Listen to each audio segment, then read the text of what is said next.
On est littéralement couvert et même rempli de bactéries, partout, tout le temps. Mais attention, ce n'est pas juste une simple cohabitation, c'est bien plus complexe que ça. C'est une relation dynamique, un conflit qui se joue à chaque seconde à l'intérieur de nous.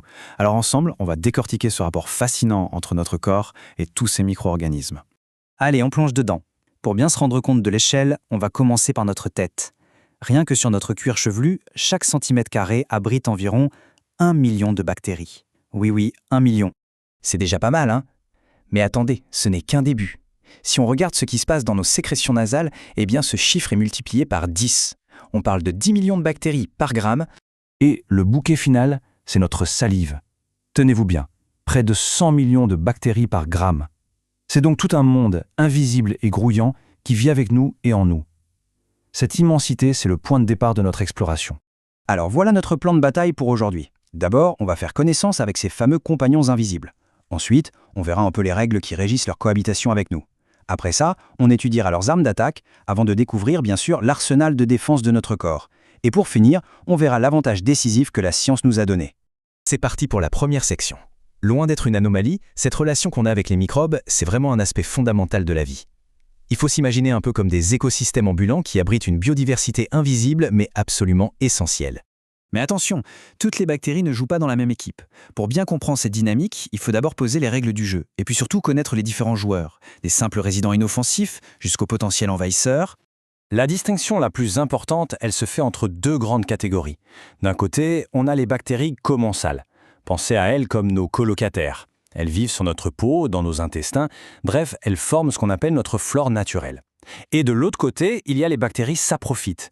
Elles vivent dans l'environnement, sur la matière organique. Elles ne dépendent pas de nous, même si elles peuvent parfois nous rendre une petite visite. Et voilà, les antagonistes de notre histoire, les bactéries pathogènes. Ce sont elles, les agents infectieux. On en distingue deux types. D'abord, les pathogènes spécifiques qui sont programmés pour causer une maladie bien précise, comme la tuberculose. Et puis, il y a les opportunistes. Celles-là, comme E. coli par exemple, sont souvent des bactéries plutôt tranquilles qui attendent juste une baisse de nos défenses pour se retourner contre nous. Bon, maintenant qu'on connaît les acteurs, voyons un peu comment les pathogènes passent à l'offensive.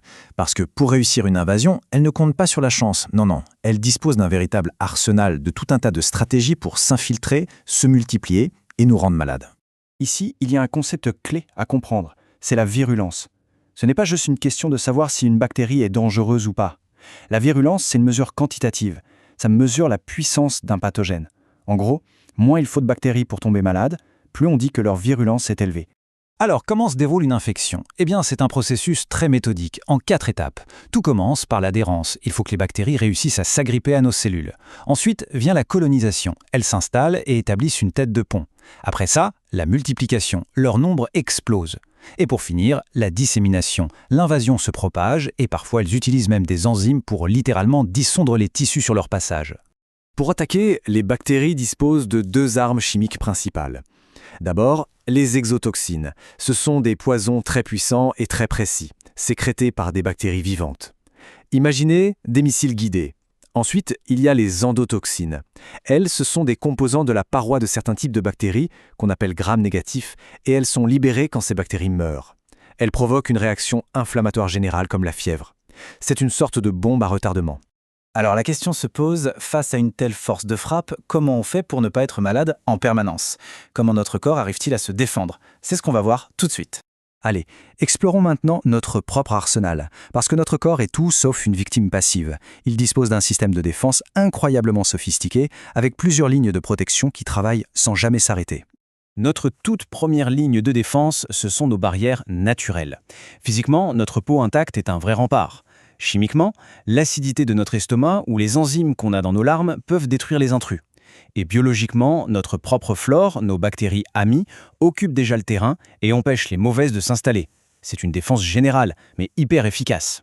Mais si jamais un envahisseur réussit à franchir ces premières barrières, alors là, le corps sort ses forces spéciales, c'est l'immunité acquise. C'est un système qui apprend, qui se souvient et qui cible des ennemis bien précis. Il agit sur deux fronts, la réponse humorale, qui balance des missiles ciblés qu'on appelle des anticorps, et la réponse cellulaire, qui déploie des cellules tueuses pour éliminer directement les cellules qui ont été infectées. Et tout ça nous amène à notre dernier chapitre, parce que dans cette bataille qui dure depuis des millénaires, l'être humain ne s'est pas contenté de ses défenses naturelles. Non, la science nous a permis de développer nos propres armes pour, justement, prendre l'avantage.